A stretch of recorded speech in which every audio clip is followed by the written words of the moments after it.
So here we are at the end of our interesting first day. Just a second, I forgot to change the backdrop, manage the change or change the manager. Amazing. Now we see also the topic of our panel. So far, so good. We had a couple of technical issues during the conference of the first day, but I think all the panelists previously and the talks were pretty insightful and interesting. I really hope on that. We had roughly about 80 to 100 people watching over time. And of course, many more or additional more on YouTube and Facebook. So really thank you for the interest. And now it's the time where we set the final piece on the jigsaw, because what we saw previously is that technologies are here. Technologies are so many, so different, so colorful, so amazing, innovative, but the people are still the same old people in a way that they need to adapt, evolve, and they need also to adopt and manage digital transformation. So I have a great, amazing team of people here that we are going to touch upon those topics. So we have Aleks Bozhinov, Account Vice President of Genpact. We have Ani Filipova. Ani, it's a pleasure to speaking with you, former Regional Chief Operating Officer in Treasury and Trade Solutions at Citibank Asia Pacific. We have Michael Berns, Director for AI and FinTech at Pricewaterhouse, Germany, and Aleks Krustev from Progress Sales, Senior Sales Manager. People that are working with people. Which is interesting. And of course, technologies. Every one of you is using some kind of technology to ease his work or be better at his work. But today is actually about how we are managing technologies and how we are making our technologies part of our daily lives in a professional way. So before I jump into some questions, I would love to hear from you just a few words. Who are you and what is your statement regarding our topic today? Maybe I will start with the amazing lady here, Ani. Thank you, and thank you for inviting me. It's great to be here in this amazing group. So as you said, my name is Ani Filipova. I'm Bulgarian, banker all my life, 21 years with Citibank in 3 continents and jumping jobs in different areas of the bank. So I've worked in Bucharest, London, Singapore, and Hong Kong. Now I'm based in Athens. My last job with Citi was Regional Chief Operating Officer for Treasury and Trade Solutions, which is a transactional business, and I was focused on transformation, digitization, culture change, apart from all the CEO tasks. So digitization and working with people is 2 things that I love. So I'm just looking forward to this panel today. Thank you. Thank you. Michael? Sure. Hi, I'm Michael Berns, originally from Germany. I spent some 16 years abroad, working globally out of London. So I kind of caught the interesting wave of FinTech, financial crisis, but also then artificial intelligence coming to Europe via London. So I'm still very busy in the startup ecosystem in Germany, Singapore, and Silicon Valley to some extent. So I'm always interested in innovation, but also how does technology solve some of the most pressing problems, and how do we, as PwC and wider community around technology, then act in the right way to take the company, but also the community forward. Looking forward to the discussion. Thank you for having me. Thank you, Michael. Aleks, wait. Bozhinov. Aleks and Alexander. Yes, it's a good actually, because you're both Alexander. Hi again to everyone, and thank you for the invitation, Ivan, to be here. So I'll start off with my thought about the topic that we're discussing today, and specifically what's written in the headline, which is how to sell, drive, and measure, signifying that we here are going to be the one to tell you how to do something specifically. But when it comes down to change, it's one thing that has to be remembered before anything else, and that's the change can go twofold. It can be a successful or an unsuccessful one. So for today, let's just be ready for any type of change and any type of solutions that we're going to propose to you. A bit about my background. I have spent most of my career in sales and marketing in high-tech industry. I have spent a few years at Google as well as HubSpot, and selling software, digital ads, and communicating to clients how to be better online. I've also done my fair share of startups. So I've launched different ventures in the crowdsourcing sector, e-commerce, as well as the blockchain. And all of those have been quite useful. And I've done those before the hype, you can say so. So it's also an interesting experience to be there in the early stages. Yeah. And something people are not really ready for, which change is associated with. I'm based out of Dublin, and super happy to come here today and share a bit about all that experience. Thank you, Alex. Thank you so much for being with us. Alexander. I'll go by Alexander in this discussion.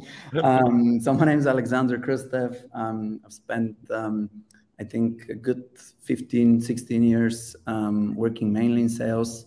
I've pretty much sold everything from educational books to concrete plants to software on licenses on-prem and as a service. I've lived in the US, Berlin and Malaga. Through those experiences, I've also worked a few years with Google Maps, specifically did a Techstars-backed startup a couple of years ago. On the topic, I'll piggyback off of Adasha's note, and I think change is really the only constant that we have in life, in work, everywhere. In my work, I've always been around people in one way or another, whether it was a bottom-up driving or leadership roles, etc. I think I consider myself an empath, and I think for that topic, this is really the key. Yeah. Thank you, Alexander. Yes, let's talk about that. When we speak about digital transformation and the elements of this process, our journey, it seems like technologies are there to help people, but often it seems actually like a struggle between both worlds. I know that there is not a perfect recipe here, but what is your perception of how we can actually undergo digital transformation? Are there different steps that needs to be taken? Let's say first step, we need to understand what we need to digitize in our companies, or so and so on, and then we have another ones that companies that want to undergo this process now can hear and learn from. I will start here with Annie again, maybe, and then we can elaborate on her statement. Okay, thank you. So I will start by looking at each and every company. So each and every company, bank or unicorn or any other, it exists because it has clients, because it offers something to clients. So the clients are those that bring, that pay and bring the revenue and makes the company grow, right? So, and when you then think about digital transformation, it's a humongous, huge topic. You can just dive into it, and somebody has to pull you out. So the easiest, I thought, way is to look at the client and see what is that the client has troubles with when they work with us. Well, what is the difficulties that actually make them go to another company? And when you start with this, you can formulate a really valuable kind of problem that you are solving. And this is the first step of how you have to start a digital transformation. What problem are you solving? What client issue are you solving? Where is this issue on the client journey? And this is where you start. And you have to start with not a large list of things, but focus on the top 3 or 5 and start with that, because you will discover 3 or 4 or 5 big issues and then many, many small issues. And these small issues will disappear when you fix the first big ones. But once you have this, you formulate your kind of strategy and you say, okay, we want to be the best digital company in the world. But But once you have it, you just have to think, I mean, what does it mean for everybody in the company? And if somebody says, oh, our company wants to be the best digital, for me, that doesn't speak, I don't understand what it is, right? What does it mean for me? Yeah. I am, let's say, I mean, I'll come from my banking background. I'm executing payments, or I'm executing letters of credit, or I'm opening accounts. So what does it mean for me? And this is something we often forget, because these are the people who actually have to change dramatically, right? Yeah. And that's the second thing. How do we kind of incorporate the people, make them understand what is the strategy, what would that mean for them, how they have to change, what are the new behaviors they have to exhibit, what they have to learn, what is their future job, how it is going to change, etc. And when you think about technology is something that we need so we can digitize and solve this issue. And it comes second, right? We don't start from the technology and try to piece it somewhere. We start with what we want to solve and how our employees are going to be involved and how we're going to solve it. I'll stop here, give the floor to others. Great. You gave us some frame to work with. Michael, in your experience, and I see quite extensive experience, you've worked with big companies, small companies. Now you're saying you're with FinTech to scale-ups or startups. Is there a difference of the process or undergoing, or what they can have as approach if you are now a starting company or have, let's say, closed a huge round of money, then you need to scale? And I think scaling is really closely related to the way you are digitally equipped. And of course, mature companies that are, let's say, on the market for 20 or 30 years or so. I definitely would agree that there is quite a difference. We talked about briefly in the conference earlier about burning platforms or the need to change. So if you already have a successful business model that has been there for decades and it's profitable and high margin, then yes, you will still have some drive to do the transformation. But in the startup, you will you have funding and you have a burn rate, and you might have to change a lot more faster based on a market setup and environment. But maybe more general, I mean, let's think about managing change. When we go back to kind of the mid-90s, we have like the famous framework from Kotter, which kind of starts with create a burning platform. So there needs to be an incentive for people. More lately, and something that I've used within my role here is more from Heath and Heath. It's called the switch model. And this is around realizing that there is a rider and the elephant model. That means that there's an emotional side, but also a rational side. So when you go for those 3 steps there, it's about directing the rider, so kind of creating some small teams, finding some bright spots in the organization right now, people that are more likely to change or already doing things in the right direction, be it in terms of lean, be it in terms of Scrum, iterative, changing things around. And then, but you still need to motivate the rest of the organization. You can call it elephant or the emotional side. So then you have to communicate it across different levels, not only saying that we want to do this from the top, but involve the middle management, maybe create new goals, get the rest really involved, make it kind of touchable for them, make it real, changing their goals for some time, maybe take some coaches in. And then the last step in this new framework is to shape the path ahead. So this kind of like to not just do this as a one-off, but really change the environment, the setup, build new habits. And then, as you mentioned, and this is also part of the topic here, to measure. In the end, it's not about becoming more agile or more reactive. It's making a difference for the customers. And that is something that you can measure, whether you want to use Net Promoter Score or other means, but see the difference that it makes in the organization, not because it's time to change again after 2 years and we need a new strategy, but rather what improvement have you made to solving problems for the customers faster? How much closer did you get to them?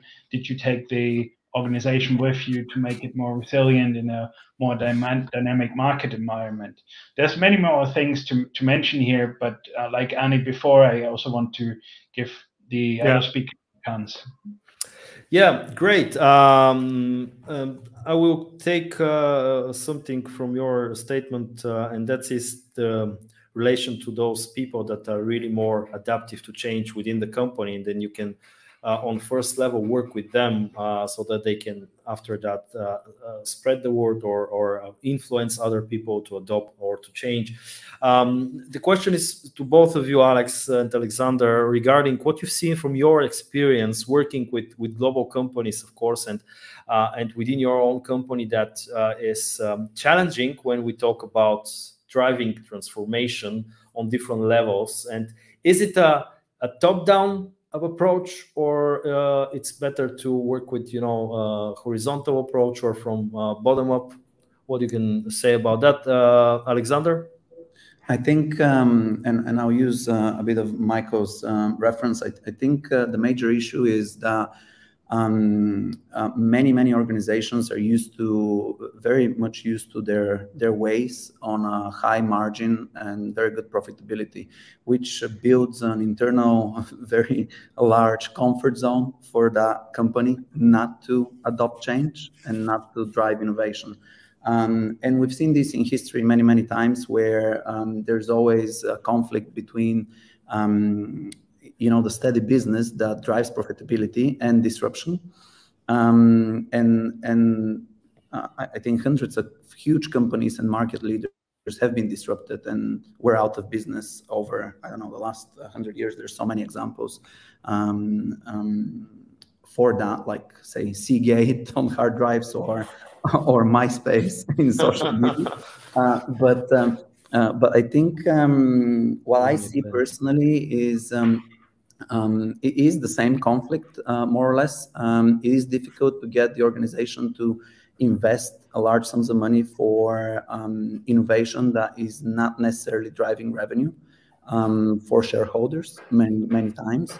So again, to Mike's point, I think approaching it in a segment where you have a top-down driver or say an executive sponsor that does have influence and has budget, and then starts with a small iteration of say one team, one product, where things can be done different, agile, and iterations can happen so much faster because there's not like a board of decision makers that take 6 months on agreeing and making a decision, but it's a small agile team that can then prove a concept, and hopefully that gets adopted into the bigger organization. We're doing something very similar the last 2 years with a product that we have, a completely different approach compared to the rest of the portfolio.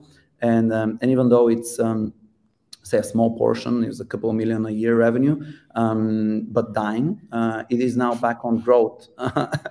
And the next step, if we are successful, is going to be to implement those learnings into the bigger business. Yeah, it's good that you can afford that.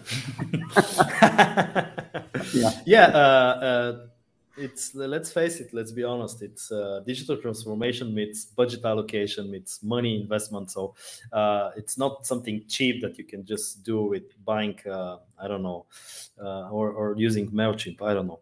But Aleks, what is your thought about that? Well, I was just gonna, continue on what Alexander was saying, but you said something that sparked another idea, which the digital transformation not being cheap kind of contradicts what Alexander was proving, that by running a pilot group of people and doing it in a very small scale type of way, actually allows you to do it cheaply. And this is the type of methodology and thinking companies, even larger ones, should stand behind. This is the entrepreneurial way of taking those tests, meaning you're ready to jump into it with some limited amount of budget. You're ready for success. You know what success looks like, but also you know what failure looks like and when you have to stop. you know what the signals you should be looking for. You look around and you're ready to pull the plug on that project immediately as soon as you see it's going behind the red line. So being ready for both again is how I started in the beginning. I think that's one thing to make transformation happen. Having an internal team that's dedicated not only to that project, but to change in general, having champions standing behind change and communicating how that change is influencing the organization, not that particular process or workflow that currently the team is piloting, so that other stakeholders in other areas of the company can also take those learnings and perhaps maybe implement something similar within their own org. So somebody who is cross-org, cross-function, and communicating on a regular basis about what's happening internally, that I think is quite crucial to make change happen and make it stick to the organization, not something that you can be proud of in the end of the day that you have done for a couple of years, and then you tell your customers how you've completed a project or a pilot in it, but something that could be a learning for other such projects to be launched eventually. And for this, whether it's bottoms up or tops down, I think it comes both ways. And Michael had a great point in which break it down into something that everybody can be standing behind and taking with themselves every time they come into the office, and know the things that they're doing, how are they contributing to the bigger goal, to this change goal that the company is aiming for. So that is being done, of course, by involving all levels, and also by having the proper framework for tracking and measuring apples to apples in the long run. Thank you. Really insightful. Thank you, Aleks. Ali? Yeah, I would just wanted to add something, because both Michael and Aleks reminded me of something I think is very important, because in some organization there is a transformation head or digital transformation head, and that sometimes create that idea that that person and his team or her team are the ones that change, and the others we're not. We are just not responsible for that change. Yeah, it's just the accountability and ownership is not there, because there is this person and he does it.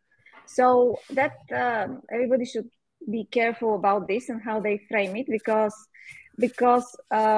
when you change a process and along the client journey, every single department in your company is involved, right? So, I mean, when you create a new product, everybody is involved. So it's not possible that only the product guys will just sit together and think, oh, this is what we are going to do, and they throw it over the fence to operations and say, okay, you do something with it. No, everybody they all have to be at the table, and they all have to vote and say their opinion, and they have to really take accountability. So these teams, agile teams or smaller or whatever, they have to have representatives from each and every area. So they have a voice, and they know their processes the best, and they know what happens when this product passes through their department. So yeah. I think this is really important. Really important, and I think just to add on that, when you give the title to someone, then everyone else is just pointing the finger and saying, okay, this is the person and I'm not related to that, so we just want to see what he's going to do, and my life continues as it seems to be. So Michael, you wanted to add something here. Yes, thank you. Annie, your description did remind me of some of my consulting work in banks in the earlier years, where I felt sometimes that the run the bank was entirely separate from change the bank, and a lot of those initiatives didn't really fully come to flavor because they were not integrated enough. They're too much in a silo, like you described, and I feel that other industries probably can learn from this. Just because you appoint someone or you create a team, if it's not mixed with the rest of the organization, and if the rest of the organization doesn't respect or fully interchange and see the success stories, it will be a difficult journey. Yeah, exactly. Continuing with you, Michael, actually, is there a assessment frame or something like that related to evaluating on which level of digitization is a specific company. So you're consulting a lot. So I think you're a person that can add on that. You're meeting with someone and you're saying, okay, guys, you're on that level. I know that. I mean, it's a typical thing to do, right? In consulting, where you're always concerned about getting a company or a client from A to B. How do I help them to be successful? So that goes for my area of artificial intelligence, but also for many others. Yes. Where I've always believed that you should first diagnose and then prescribe, rather than having your laundry list of things that one could do. So I think for me, the understanding of where the client is at is one of the most important things. If you get it wrong there, you're not going to recommend the right steps, and you're probably not going to take the executives, or let alone the rest of the organization, with you on that journey. Because we know change is hard, right? It's not a quick fix. It will take some time to show the benefits. So the longer that journey is, the more you need to be sure that you're making the right changes. So yes, I mean, we do have a maturity framework in terms of digital, in terms of AI and other topics, but it's more related to an overall view of the client, right? When we talk just for the AI part, the AI maturity in a certain process, let's say just in the sales area, on the marketing area, or overall compliance, what have you, might be quite different. So you have to kind of try to assess it more holistically. And if I would say kind of high level willingness to change, I would say what we discussed earlier, it's the market environment that drives that change. So in the Kotter framework, it would be the burning platform, but in the current dynamic, it's kind of how stable or how consistent is the environment that the client is operating in, how much is there need to change, in kind of what industry. There are certain industries which are maybe more open to change, maybe because they have been challenged more, maybe because they're more international, more global effects that play a role there, and then kind of base it on a general industry assessment, but look into the details of that client, and then do it in a sustainable and resilient way. So it's not just a big project for everyone involved, but rather makes a real difference to the clients and to the way they operate. Yeah, fully agree with you.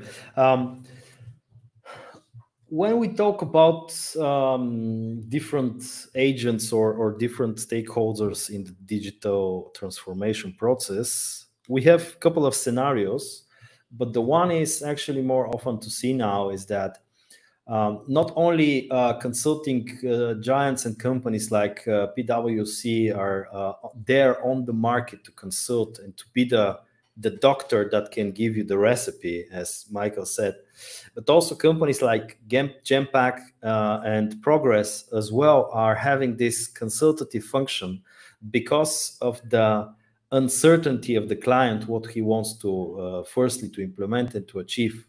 What Agni said at the beginning is quite important. So we need to be on the same page with the client, what he actually wants to achieve and how we will measure this success. Because at the moment, I think at the moment where this relationship starts, let's say a company contacts PwC or Genpact, a very hot potato is starting to be created, or a hot stone. And this hot stone goes through this journey. And at the end, when we see or we hear from the employees of this client, yeah, we did something for 1 year with PwC, and I don't know what is actually, we don't use it, and no idea. So at the end, it's a failure, something that actually didn't provide the successful transformation that it was intending to. So, and at the end, this hot stone is actually thrown from each department. So the guys within the company that were managing this project are saying, no, this is because of our partner, he gave us the wrong solutions. the partner is saying, no, it's actually the client, because the client was not managing within the company this process. He didn't sell this transformation quite well. And I don't know if this is a chicken egg talk about who is responsible for the failure and for the success. And of course, for the success is responsible the client at the end, because he brought this transformation within the company. But what would you say about that? So is there a, I don't know, a perfect dance between companies that are having the knowledge? Because you're gathering, you know, from your experience, knowledge, huge knowledge, because here is, yes, from one hand, it's about managing people or teaching people how to adapt to change, or you know, bringing some agile or lean methodologies within the companies. But on the other hand, it's technology, and you need to be skilled also to offer the technology or the eco-structure of technologies that will deliver this digital transformation to the client. Maybe Aleks Bozhinov, from his perspective, and also consulting so many companies using HubSpot as well. So there's multiple ways to reply to your question, for sure. So what I think is relevant here is, of course, the fact that apart from, you know, working with clients who are already doing business with the Big Four and doing consultancy with them, and have been successful with that and are not considering dropping them off, those type of same companies are going to Genpact, to a few other companies similar to us, where we've had that operational excellence. We've been doing the things on the ground, the actual operations, how to manage those, and using actual examples from the ground, we can go and consult the client on how to optimize the process, right? So in the sense of, is there a right way for a company to do things? Are there certain steps with the knowledge that they can, you know, go into the market and perform in order to do the change the right way? I don't think there is one size fits it all. I don't think it's the responsibility of the consultant to entirely handle the process, neither of the client. The client is asking for help for a reason, because, you know, they were not able to do it fully themselves, or for some other reasons, you know. But yeah, it's a responsibility of everybody taking part in that relationship. So kind of where I stand right now. Yeah. So the leading role has the client. They do initiate the conversation, yeah. but it's never truly like that example with the hot stone you gave. Why is the stone hot? So is the issue that the client brings to you the real issue, or is actually there a fire in the room where they took the stone from? And then, you know, you point the client's focus not on the thing in their hand, but actually on the fact that the whole room is on fire, and there is something bigger that they need to be focusing on at that particular time. Yeah. Exactly. So I would just give another comparison here, and then I'll give the floor to other friends here. When you go to a doctor, you say to him, I have a headache. And the doctor says, okay. You say, I have a headache, give me a pill against the headache. And the doctor doesn't give you right away the pill. He starts asking questions. Okay, you have a headache, but let's talk about that. So where were you last night? Were you at a party? Okay, I was at the party. Have you drink so much? Okay, then I will give you this pill. Or have you had some conversation or, you know, scandal with your wife or something like that? So you need to find the right recipe. And sometimes what I've seen from our experience as well is that customer is coming to you with, you know, the headache, and he wants the specific solution that he thinks he will be the right one. But then you need to convince him, man, you don't need to take this pill, you need to take these 3 because you have this and this. And if you really want to be healed from this headache, then you need to get on this approach. I don't know if I'm sounding quite clear, but Michael, I'm just going back to you because you seemed like to want to add something to that. Sure. I just going back to the earlier remarks. Of course, you need to manage their expectations, but if you're coming from the consulting side, it's very much in your interest to be very clear on the success criteria upfront. Even more so if you're in a slightly experimental field like artificial intelligence, like mine, where without seeing the data or the full details from the client, it would be very hard for me to predict what a potential positive outcome could be. So sometimes you could say, yes, we're doing it in an agile way, but you could also say we're doing a pre-study, right? Where kind of the full details are discovered. And then based on that, you might suggest a number of different options. And it's up to the client to decide which one they want to take. But no matter which one they're choosing, the success criteria are quite transparent and kind of included upfront. Also the involvement, so in terms of how much, in terms of resources, availability, and so on, is contributed from the other side. So it's clear in terms of whether it's a managed engagement, just advising, or fully lead.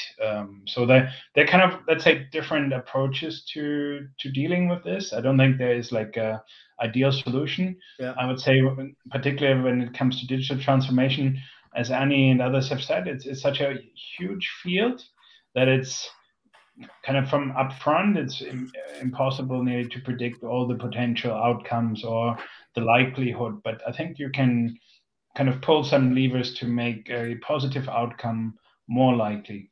Yeah. Annie? Can I? Yeah, I just wanted to add something because I had an experience which actually is very positive and it works. And it is when you have a specific, let's say, digital stream which you have to work on. There is a strategy in place, and but you need somebody from a consultancy, and they become a part of your team. So they come and they just immerse in the environment of where you work, and they become part of you. You know, I used to have people that reported to me. They were not employees of the company, but they reported to me, part of that team that actually changes a big process. And then they are there because the biggest problem I see is that consultants are coming in without knowing the background, what is going on, what are the nitty-gritty of the company, and they can't know, right? Until they kind of have a comfortable knowledge of what is going on, they can't really do the best job possible. It's impossible. So if you have this, I mean, if people can adopt this way of working, it has really great results, because then the person, regardless PwC, Ernst & Young, any of the consultancy, they have an ownership also together with the business that they work with.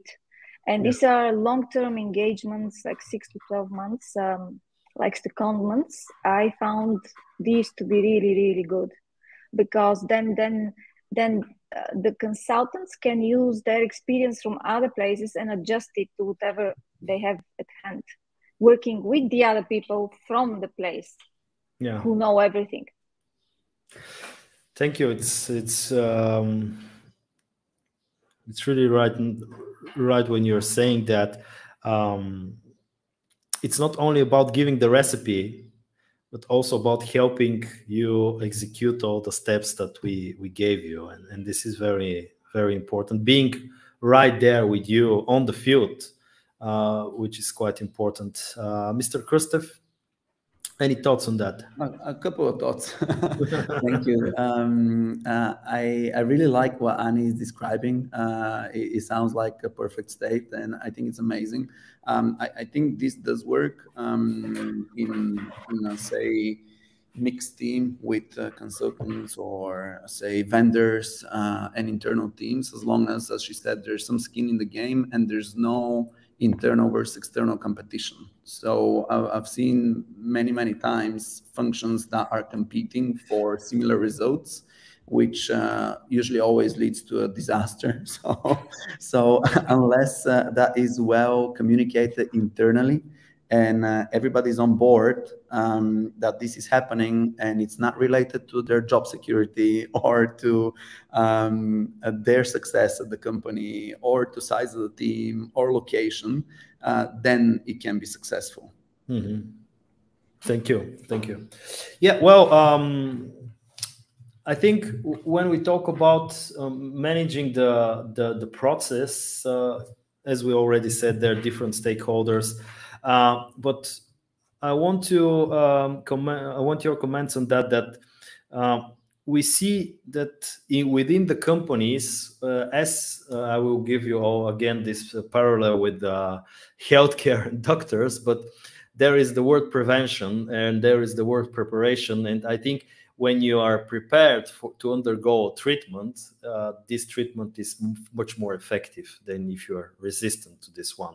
So what would you say about how companies actually can prepare or be constant prepared for the change that will be a part of their life from now on, or it was part of their life for a couple of years now, but it accelerates this change. And digital transformation is constant, it's ever flowing. It's not something that has an end, according to my opinion. Michael? Sure. Yeah. What I've seen over the last, let's say, 17, 18 years, when, let's say, my innovative solutions were contributing to some wider digital transformation programs, is the ones that are ready to innovate themselves and have their own innovation hubs was a good contributor or for their readiness, because they had kind of a history of how to take a technology, an idea, a method in from amongst their employees, sometimes also from outside, and make it work. So it's always been this, there is going to be a change. Nothing is set in stone. We can recommend changes, and we are working on this together as a unit. And then I feel the ones where the communication structure around what they're doing, where it's not necessarily streamlined, but more balanced, where the executives at the top are announcing a big program on this, but it's still the people on the ground knowing how they can individually contribute to something, and it's beneficial for them, for their goals and many other things to do so. So where it's kind of like consistent and aligned, not only because some new top program, but also aligned at the employee level in different teams, so that they could either spend part of their time on innovation, part of their time on transforming, bringing the organization forward, and really experiencing it firsthand. For me, that would be some good elements of preparation. Sometimes also the willingness to take external coaches in, people who've done it before elsewhere, or can talk about systemic development, or kind of making the organization change in a lean or a different way, to get an outside industry perspective entirely. Yeah. Some pointers. Thank you. Annie? I just wanted to add, as Michael said, that people at different level of the organization have to be prepared. And I just want, from experience, the role of the middle manager is so important, because no matter how amazing transformation strategies and everything is prepared, there is resources, etc. The middle managers are the ones that, because the senior management can do that much of a communication, right? The middle management are the people that do the day-to-day work. So they have to really manage well their teams. And what we see is that middle managers, often they're promoted because they completed the project well, brought a big deal. Nobody's promoted because they manage people well. And and it's kind of assumed, right? Not even assumed, but people think, okay, now you're a manager. Okay, that's great, but how do you manage actually people? And this is and when this middle management, with all their, they have all best intentions. They're great people, smart people, but as some of them are not that attuned to manage people, if they just resort to whatever they know, and it's really more technocratic, they're thinking about numbers and this and that. Well, in change, you have to be very empathetic and think about the people, because they are worrying about their future. They know of change is happening. So it's like a constant daily in and out reassurance that, we are on the right track and this is what we have to do, etc. Because the senior management can do a monthly communication, but the daily, hourly is the middle manager, and this is such an important figure. So a lot of training and preparation has to go at that level, and it's a big factor of success, I think. The bridge between high and the bridge. Yeah, it's a good point. Aleks, what do you think about that? So yeah, exactly on what Annie was saying. I think I have a good example from a friend of mine who was struggling to get through some of his ideas up to the C-level executives due to the fact that his direct manager was not buying it. He was mostly asking the questions of, oh, why would you spend your time on this? Why do you think you need to do that? It's not your in your direct responsibilities to do anything related to such a project. So I know from that person that the way he did it, of course, at a bit of a risk for his career, is he circumnavigated his direct manager and went straight to the executives, presented his case there, pushed, because those people are very busy. They have ideas being submitted to them from everywhere, pushed for months, and eventually got to a point where somebody from senior leadership was there, and he could have already started operationalizing some of the things in that plan. So that's on the topic with mid-level managers. On the other topic of how companies can get ready for change, and we were talking about being ready for everything and also having frameworks, which kind of contradicts, but it's good to have frameworks. I believe in that for sure. Nowadays, we're seeing a period of increased demand and a period of great resignation. So this is a situation in which all the companies are in. Everybody's losing people and also having to hire new ones at a greater cost. And what could help organizations in such a situation is, first of all, start expanding their line of partners, start looking into more vendors, more partners to do business with, so that they have options at the necessary time. Create contracts that are shorter term. You don't do any more 3-year contract right now. You want to have something less than 12 months, and with a lot of different levers in that contract. So smart contracting being one of such lever, allowing you to change according to the situation, indexing of salaries and stuff like that as well. So expanding your options is definitely a good way for a company to prepare, and that basically touches upon partners, technology being used, where people are being sourced from. So just options for anything you're doing. Yeah, thank Aleks, and say hi to your friend from us. Alexander, anything to add here? Not much. I pretty much agree with what everyone said. I think for the mid managers and the employees, I think champions need to be made once the program's established at, say, C-level, so that they promote this internally daily. In the situation of, say, remote work, this is a little bit more challenging compared to everyone together in the office. But still, with some budget allocation, with some fun activities, championing the idea, and as Michael said at the beginning, maybe making it part of people's, say, targets or KPIs, whatever, depending on their function, is what would drive kind of acceptance and hopefully long-lasting results. Yeah, thank you. I really like what you said previously about how people are perceiving colleagues that are responsible in some way for digital transformation. So those are the people that are not bringing money, but they're spending our money in something that we're not sure it is actually good for us. And it's more of an administrative role, actually. So the head of digital transformation in some ways will be, or is a person who is, like people person and process oriented person, and he needs to build some frameworks to drive this project and to have very specific skills. And when I say skills, let's narrow it down to the individual level. So my last question will be today for you. You personally, I think you think for yourself as a high literate digital person, maybe adaptive, maybe flexible as well. So if someone from your organization comes to you and says, guys, we're undergoing here this amazing project and we're going to implement this and your responsibility and that, then most probably you're going to be excited. But what would you say is the package of knowledge and skills of the employee, no matter if it's a executive level, middle management level, just a regular person within a company, that needs to be equipped with.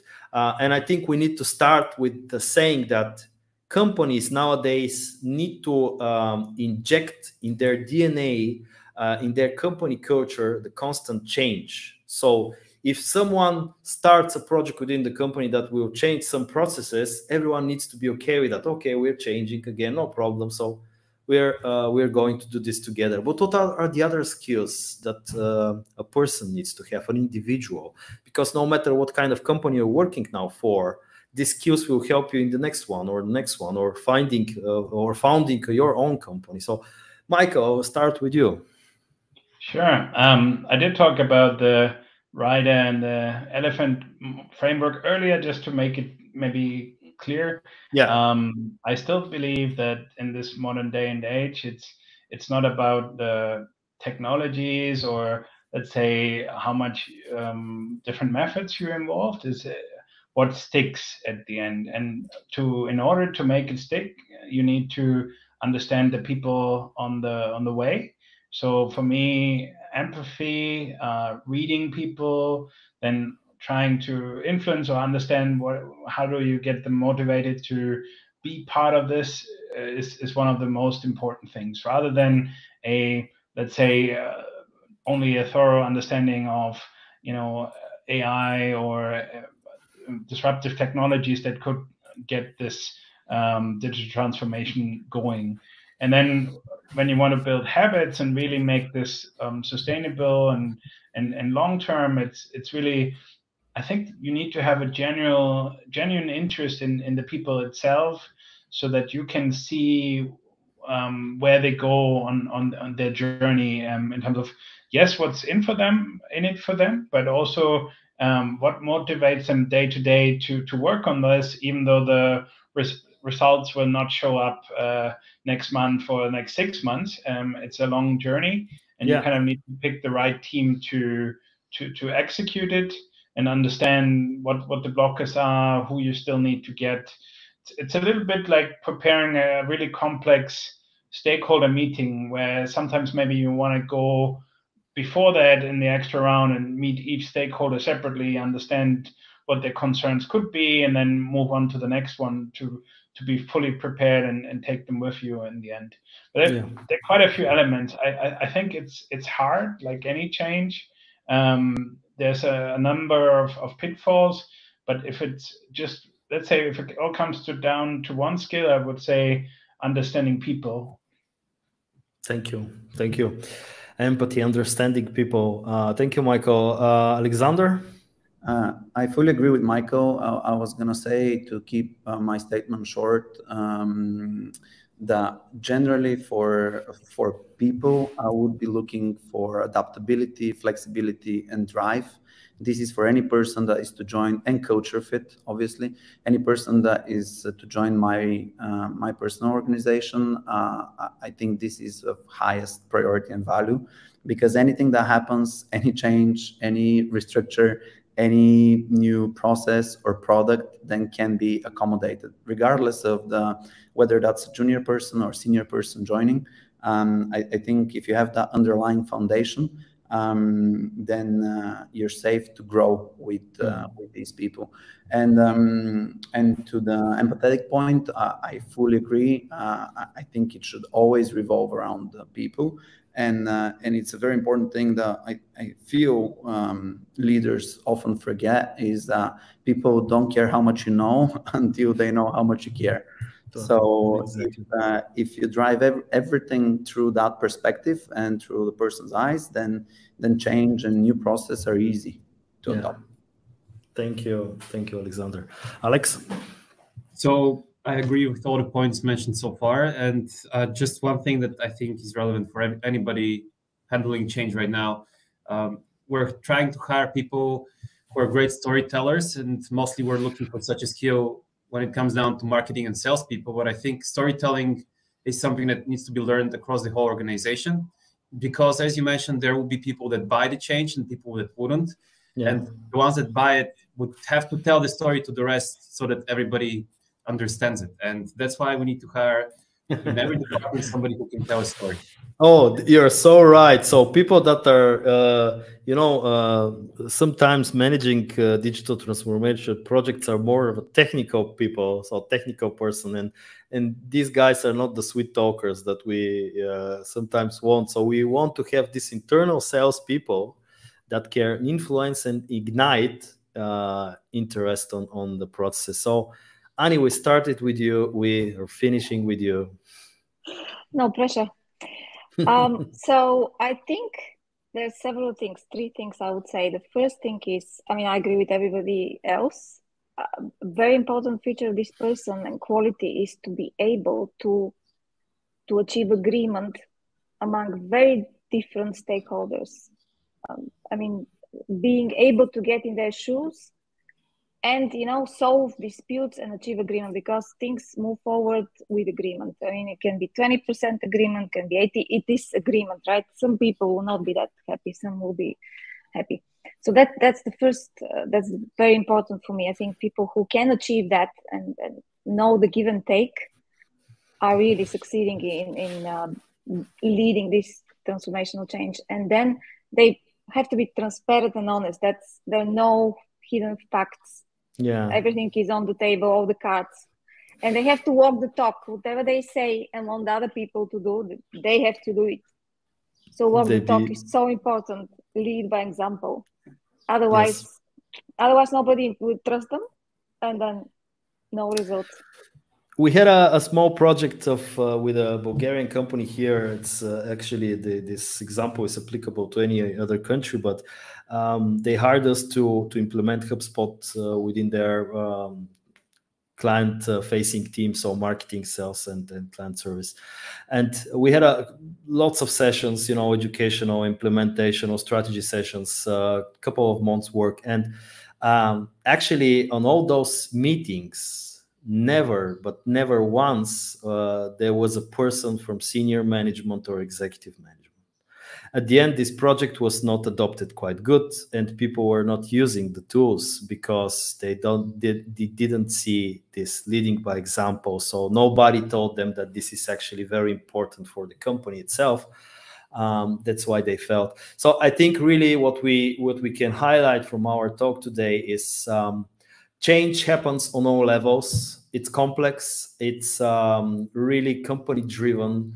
We need executive leadership, but we need also middle management to be skilled in bringing being the bridge between both worlds and maintaining this connection, being the glue that actually drives seamlessly a digital transformation across departments, and of course. Change is constant, and every company needs to adapt to the new reality that digital transformation is ever flowing, and we just need to bring this to our people, hire more people that are really skilled in empathy, flexibility, and also I think it's normal when you hire nowadays someone to ask him if he or she has already participated or managed digital transformation projects in his previous work, which is also something important as a background. Thank you so much for being with us today. I think it's a great ending of our first day of the conference.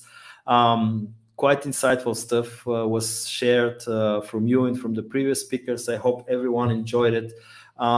We are ending now our live session, and we're back tomorrow at 10 a.m. Central European time, starting with different product presentations from amazing people. So looking forward to meet you all again that you've watched today. And from myself, my team, and Limacon's team, and everyone else, thank you, Ani, Alex, Alexander, and Michael for being with us. Thank you for having us. Yeah. Bye.